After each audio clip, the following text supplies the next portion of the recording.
Well, good afternoon, ladies and gentlemen, and thank you for tuning in to the Hour of the Time here on CMRI.tv.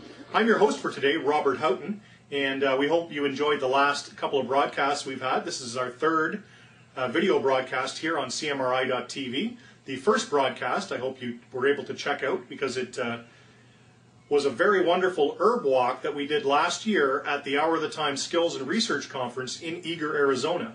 And that was hosted by, at least the herb walk was hosted by David Christopher from the School of Natural Healing. And he will be at the conference once again this year. He's a wonderful speaker, very entertaining, very informative. We hope you can pop by the conference this year and check him out. Now, if you'd like to go and check out the conference schedule, you can do so by checking out our website at www.houroftheTime.com, and just poke your nose around there. Go to the Conference 2007 page and you'll be able to find out all the details on the conference. Plus, check out our podcasts, audio podcasts, and other things like that. Now, last week here on CMRI.tv, we showed you the special tribute that the conference attendees did last year at Bill's gravesite.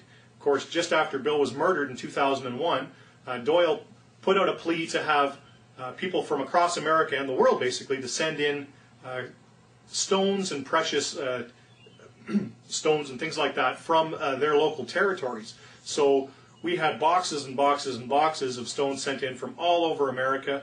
You can see those placed at the gravesite of Bill Cooper. We built his gravesite memorial last year. We hope you enjoyed that presentation.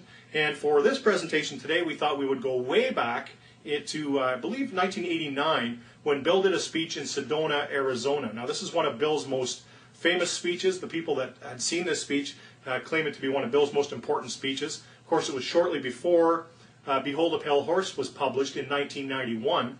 So you'll get to see Bill's ideas in the early years. Now, of course, you know that he changed some of his beliefs about UFOs and aliens throughout the years. But it's interesting to watch this historical footage from 1989, and we hope that you'll enjoy it. If you'd like to contact us here at the Hour of the Time, you may do so by going to our website, houroftheTime.com, or if you'd like to write to us via snail mail, you may do so by writing HOT, P.O. Box 940, Eagar, spelled E-A-G-A-R, in the state of Arizona, and the zip code is 85925. You may write directly to me, Robert Houghton, at webmaster@houroftheTime.com, or if you'd like to get in touch with the regular show host, Doyle Shamley, he can be contacted at houroftheTime@hotmail.com. Thanks for tuning in, ladies and gentlemen. We hope you enjoy this presentation. Bill Cooper, Sedona, Arizona. Thank you.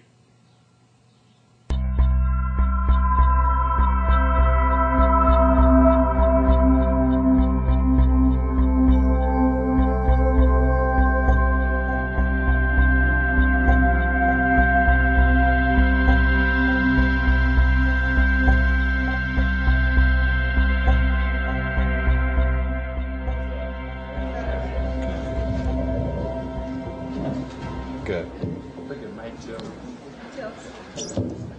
Yeah, okay, good. Ladies and gentlemen, I'm here tonight to bring you some revelations, so to speak. We've been asleep for many, many years, and it's time now for us to wake up. And it's time for us to wake up not in fright, not to look around and jump back from the shadows, but to come awake with our eyes open, realizing what stands in front of us and what we must do so that we can live our lives again in peace and tranquility. And we must, at all costs, guard against drifting back into the slumber that we have been in for the last 40 to 50 years, that has really created the situation that we find ourselves in today. We're going to be discussing a lot of subjects tonight, and I would like for you to hold your questions until the end, at which time I will be happy to answer them. The harder the question, the more I like it. There's no such thing as a dumb or stupid question. And while I'm imparting this information to you tonight, I want you to try to come up with questions to poke holes in it. And I'm going to answer every one of those questions, because when you leave here tonight, I don't want you to have any doubts in your mind whatsoever about the truthfulness of what you're about to hear.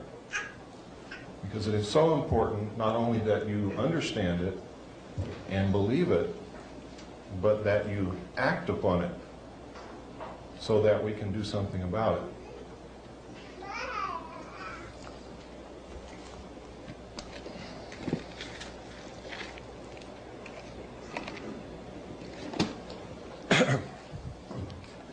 We tried to get a large television set tonight, and lo and behold, in the entire city of Sedona, this is the largest we could get. So if you'll bear with us, I'm going to be showing you some videotapes. Most of them we're going to play through once, because the audio will be enough for those of you who aren't able to see it from the back.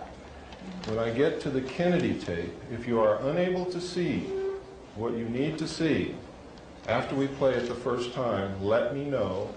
We will then ask the people in the front to stand up and move back, and those of you in the back come forward. We will play it through as many times as we need to.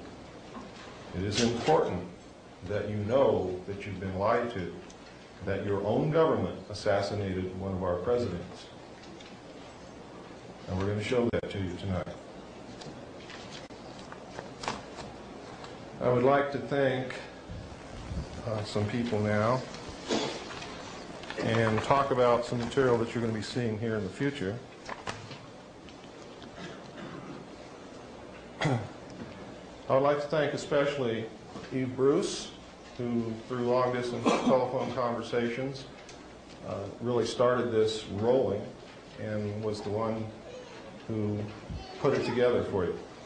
I would like to also thank Mr. Ed DeMar, who was sort of in partnership with Eve to bring this about and did an awful lot of work on it, and who has written a book called Lèse-Majesté. It's by Ed DeMar, and it covers or concerns a lot of the material that I'm going to discuss tonight, and a lot of the things that Colonel James Boegreitz is talking about across the nation. I have read a good portion of Mr. DeMar's book this morning, and I have to tell you, it is one of the most in-depth, most well-researched, most well-referenced works of its kind that I have seen, and includes the best bibliography on this subject, which is available for all of you here tonight. You can pick up this bibliography from the table back here, and the reason we put it out for you to pick up is because most of what I'm going to tell you tonight you can find out for yourselves through your own research. Most of the information that I'm going to give you is not secret. It has been in the public domain for many years. However, we have been extremely, trying to think of a nice word for it, but I can't. The word is really negligent. Asleep. We have abdicated our role as the watchdogs of our government. Instead of reading, instead of questioning, we watch television. We believe everything that Dan Rather tells us, amongst others. He is just one. There are many, and I'm going to tell you a little bit about that later, who lie to you every night on the 6 o'clock news and the 11 o'clock news.